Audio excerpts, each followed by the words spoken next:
So ladies and gentlemen, before we all part today, let's once and for all recall the idea that the European Student Conference engenders.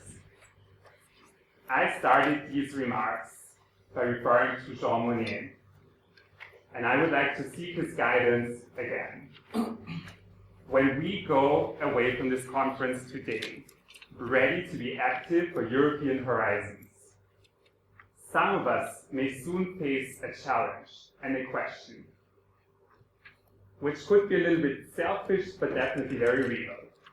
And the question is, why should we actually think about Europe and do something about the European Union when we aren't there? We are here. We live in the United States. We go to college here. Some of us will work here for the years to come, maybe even for the rest of their life. And that's totally okay. So why should we then commit time and thought to European horizons? Well, it is because our location in the United States of America gives us a unique and a critical understanding for the future of the United States of Europe. And having listened to Andrew Duff, when even, and I'm sure that you hear it all the time, but I still want to say it, when even a Brit says that we need the United States of Europe, it is just meant to happen.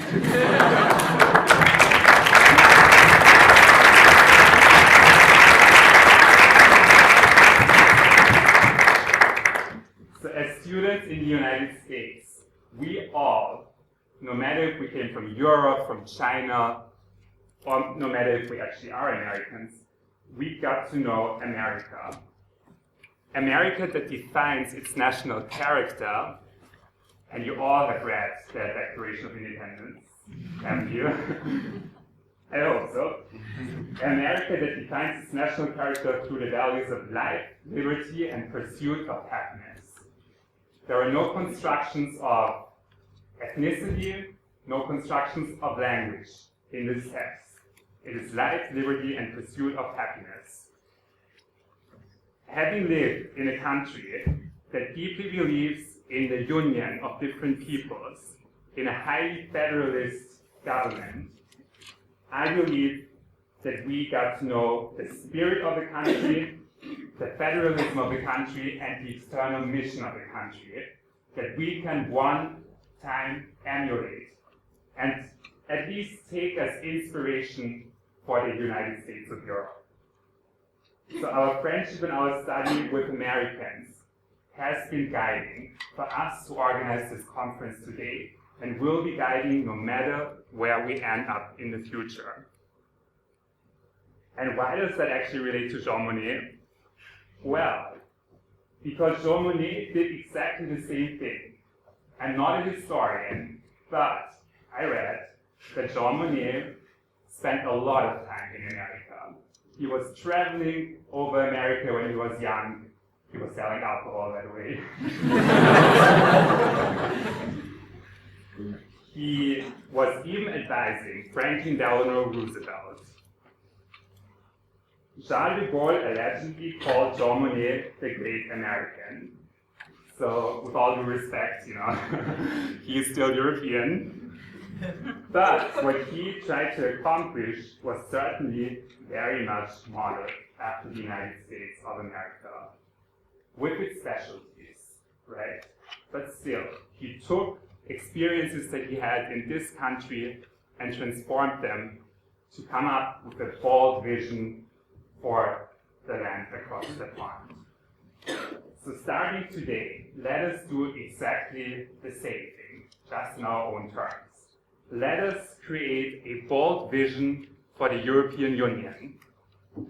Let us stand up for it, and let us collaborate with our advisors who came all the way through European horizons to make it happen in our future.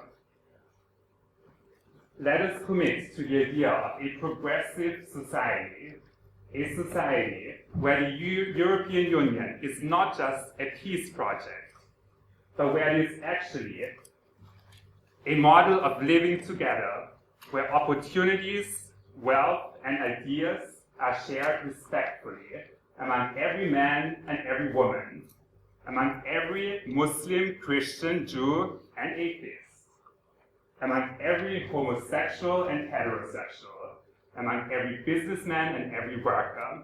I think with that in mind, we will accomplish a real progressive society that everybody in the world should at one point realize.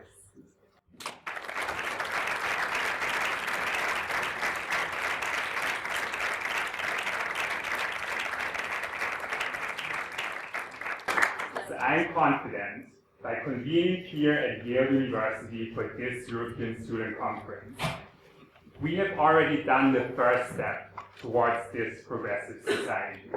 And many, many, many more steps are to follow through European horizons. So seize the opportunity when you go back today to your universities, found a chapter, stay in touch with us and with each other, because at the end of the day, a Jean Monnet might be in you and in all of us. Thank you.